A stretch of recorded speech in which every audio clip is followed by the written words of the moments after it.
Olá, sejam bem-vindos e bem-vindas a mais um programa do curso do Evangelho de Mateus.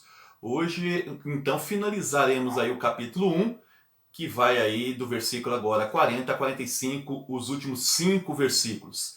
É um texto bastante rico, peço que você leia em casa, porque aqui nós vamos falar sobre a cura de um leproso.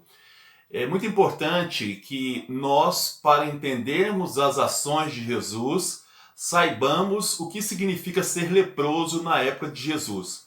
Você tem aí no livro do Levítico todas as regras em relação àqueles que são leprosos. E uma dessas regras é que eles devem viver fora da cidade, fora das aldeias. Eles não podem viver junto com a população, porque acreditava-se da transmissão dessas doenças, além também de um sistema rigoroso de impureza.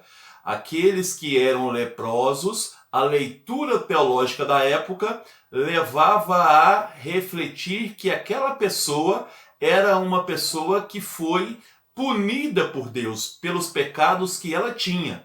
E se ela fosse considerada justa, os pecados vinham dos seus antepassados, pai, mãe e assim por diante. Portanto, um leproso, ele é tanto excluído do sistema social, como também do sistema religioso. Quem determinava se a pessoa estava curada ou não, não eram necessariamente os médicos, mas os sacerdotes da época. A pessoa que estava já curada da lepra deveria apresentar aos sacerdotes, que fariam aí alguns testes para declará-lo ou não puro. Então era um sistema que também cobrava por isso, era um sistema muito caro. Muito bem, então nós vamos aqui ver Jesus diante desse leproso. Leia o texto, é pequeno, mas é bastante rico. A primeira questão é: o leproso se apresenta até Jesus. Isso é muito importante dentro do Evangelho de Marcos. Jesus nunca vai em direção àqueles que estão excluídos, mas espera que aqueles que estão excluídos tenham fé nele. A resposta de Mateus sempre é uma resposta de fé daqueles que procuram mudar a sua vida.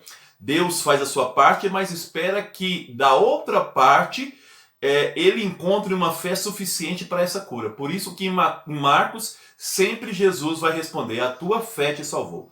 Então esse leproso vai até Jesus e vai fazer a pergunta muito clássica no versículo 40. Se queres, tu tens o poder de me purificar. É muito importante entender o que o leproso está pedindo para Jesus.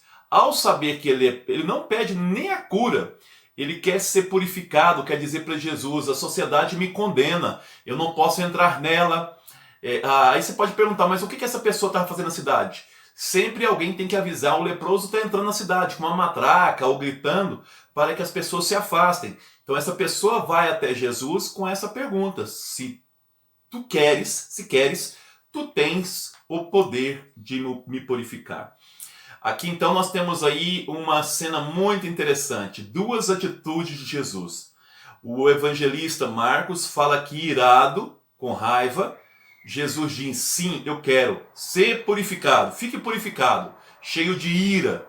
Aí a pergunta que vem é: Jesus está com raiva do leproso? Vocês vão ver que não.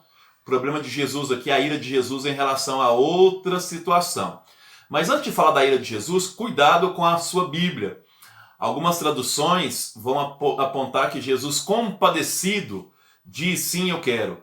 Aí entre ira e compadecer a diferença é muito grande. Os textos originais, as cópias primeiras, falam de ira e não de compadecimento, porque a atitude de Jesus tem um foco muito claro que vocês vão ver daqui a pouco.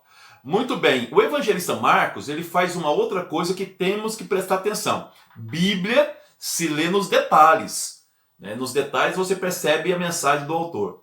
Jesus, ele vai então tocar no leproso. Jesus toca nesse leproso. O que o Marcos quer dizer?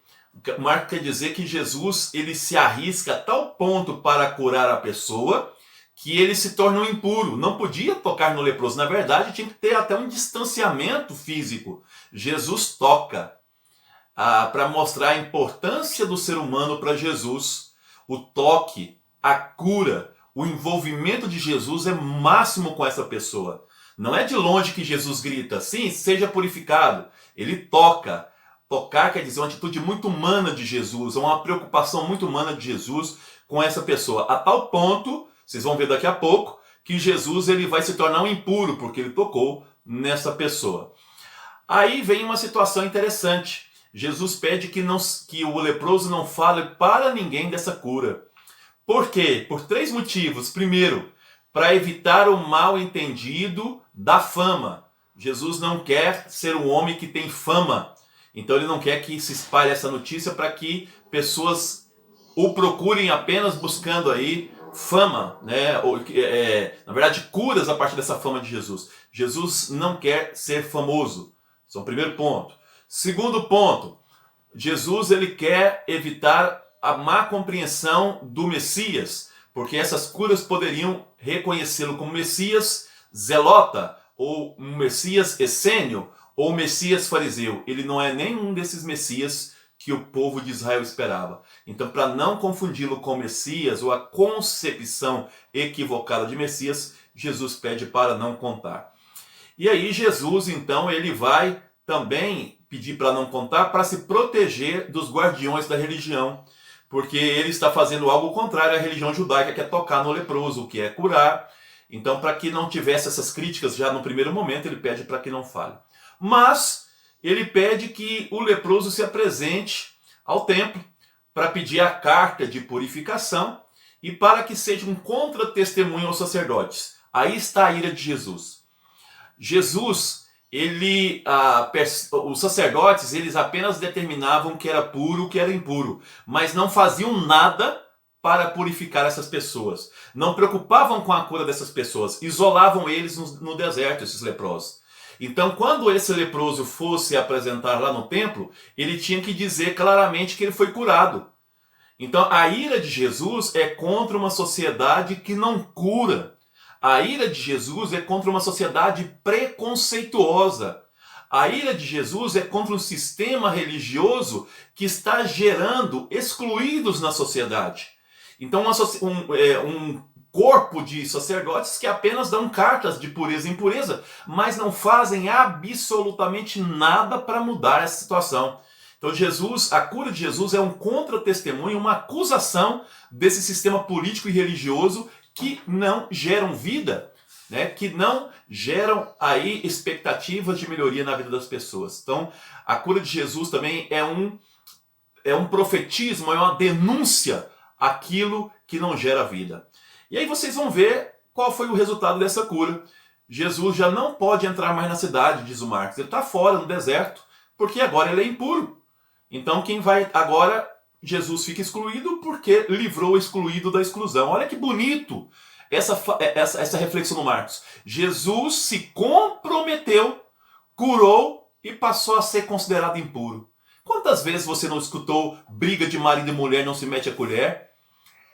Jesus vai no campo contrário. Ele se envolve, ele se arrisca, ele se deixa ser chamado de impuro para curar o impuro. Então, uma atitude belíssima de Jesus que o Marcos não deixa no esquecimento. E aí, as pessoas então não procuram mais Jesus? O Marcos diz que o contrário. A multidão ia para o deserto para ver Jesus, porque o Marcos tem aqui uma mensagem bonita. É no deserto que está a vida. É na periferia que está a vida. É na periferia que está a cura. Não é no templo, não é com os sacerdotes, não é com os doutores da lei. Portanto, Jesus Cristo, ele está no deserto e o Marcos está nos aqui dando uma mensagem belíssima. Querem encontrar a vida? Vai para o deserto. Querem encontrar a salvação? Vá para o deserto. Querem encontrar Jesus? Encontre ele no meio dos excluídos. Que mensagem maravilhosa aqui do evangelista Marcos, tá bom? É interessante que quando Jesus pediu para o leproso não falar, ele não se conteve, falou, abriu a boca, gritou, porque o evangelho passou a ser de fato uma notícia alegre para aquele leproso. Isso é muito interessante também aqui. E outro ponto para a gente finalizar aqui. Ao ir ao encontro de Jesus que estava impuro, a sociedade também se tornou impura. Ou seja, arriscou-se a se tornar impura, mas impura com Jesus. Porque sabia que em Jesus estava a vida. a cura e a preocupação com os pequeninos do reino. É isso aí, até o próximo encontro do Evangelho de Marcos.